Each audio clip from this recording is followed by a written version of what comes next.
જય શ્રી કૃષ્ણ। દુનિયામાં કેવા કેવા કંજૂસો હોય છે એ તમને આ વાર્તા ઉપરથી ખબર પડશે। એક કંજૂસ હોય છે, એનો બહુ જ મોટો બંગલો હોય છે। બંગલાની બહાર એની એક નાનું કેબિન હોય છે, જેની અંદર એનો ચોકીદાર રહેતો હોય છે। એ ચોકીદાર અને એની પત્ની એ નાના કેબિનમાં રહેતા હોય છે। એક દિવસ આ કંજૂસ એના ઘરેથી બહાર જાય છે। બહાર નીકળે છે તો એને સરસ મજાની સુગંધ આવે છે। સુગંધ ક્યાં આવે છે? તો જે દરવાજાની બહાર ચોકીદારની કેબિન હોય છે એની બહાર સુગંધ આવે છે। જે કંજૂસ હોય છે એ ચોકીદારને પૂછે છે કે આ શેની સુગંધ છે? એટલે ચોકીદાર કહે છે કે શેઠજી, આ મારી પત્નીએ મેથી પકોડા બનાવ્યા છે, એની સુગંધ છે। કંજૂસ કહે છે, વાહ, સુગંધ તો બહુ જ સરસ આવે છે। તે ત્યાંથી નીકળી જાય છે। ફરી બીજા દિવસે જે કંજૂસ હોય છે એ ચોકીદારના કેબિનની બહારથી પસાર થાય છે। ફરીથી કહે છે કે આજે પણ સરસ સુગંધ આવે છે, શેની સુગંધ છે? ત્યારે ચોકીદાર કહે છે કે આજે પણ મારી પત્નીએ મેથી પકોડા બનાવ્યા છે। તો પેલો જે શેઠ હોય છે કંજૂસ, એ કહે છે કે તારી પત્નીએ ફરી મેથી પકોડા બનાવ્યા છે, એની સુગંધ આવે છે। ત્યારે કંજૂસ કહે છે કે અરે વાહ, તારી પત્ની તો ખૂબ સરસ મેથી પકોડા બનાવે છે।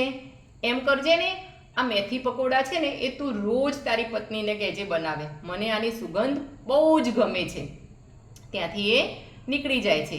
આમ ચોકીદાર અને એની પત્ની દરરોજ આ મેથી પકોડા બનાવે છે।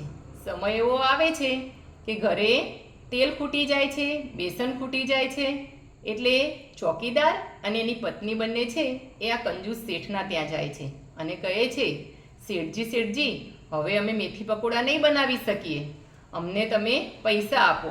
એટલે શેઠ કહે છે, કેમ, હું તમને કેમ પૈસા આપું અને તમે કેમ મેથી પકોડા નહીં બનાવી શકો? ત્યારે પેલો જે ચોકીદાર હોય છે અને એની પત્ની કહે છે કે દરરોજ તમને આની સુગંધ ગમતી હતી અને દરરોજ અમે મેથી પકોડા બનાવતા હતા, માટે અમારા જોડે જે બેસન તેલ હતું એ બધું હવે ખૂટી ગયું છે, હવે અમે મેથી પકોડા બનાવી શકીએ તેમ નથી। તો આ કંજૂસ છે, કંજૂસ શેઠ એ એના ઘરમાં ઉપરના પહેલા માળે જાય છે અને ત્યાંથી બહુ બધા સિક્કા નીચે ફેંકે છે।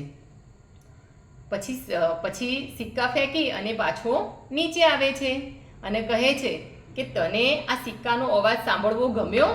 એટલે કોને ન ગમે? એટલે જે નોકર અને જે ચોકીદાર જે છે એ અને એની પત્ની કહે છે, હા, અમને આ સિક્કાનો અવાજ સાંભળવો ગમ્યો। તો કે ચાલો, સિક્કાનો અવાજ સાંભળી લીધો, હવે તમે તમારા ઘરે જતા રહો અને મેથી પકોડા બનાવો। એટલે નોકર કહે છે, કેમ, અમે કેમ જઈએ? અમારે તો હવે બેસન પણ નથી અને જે તેલ છે એ પણ નથી, તો અમે ક્યાંથી હવે મેથી પકોડા બનાવીશું? તો જે કંજૂસ શેઠ કહે છે કે મેં તમારી જોડે મેથી પકોડા ખાવાની વાત ક્યાં કરી હતી? મેં તો ખાલી એવું જ કહ્યું હતું કે મને આની સુગંધ બહુ ગમે છે, મને આની સુગંધ બહુ ગમે છે।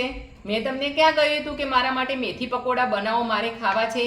તો આ સિક્કાનો અવાજ સાંભળ્યો, મેં મેથી પકોડાની સુગંધ લીધી અને તમે તમારા આ સિક્કાનો અવાજ સાંભળ્યો, હવે જાઓ અને મેથી પકોડા બનાવો। તો જોયું દર્શક મિત્રો, તમે ક્યારે આવા કંજૂસ જોયા છે?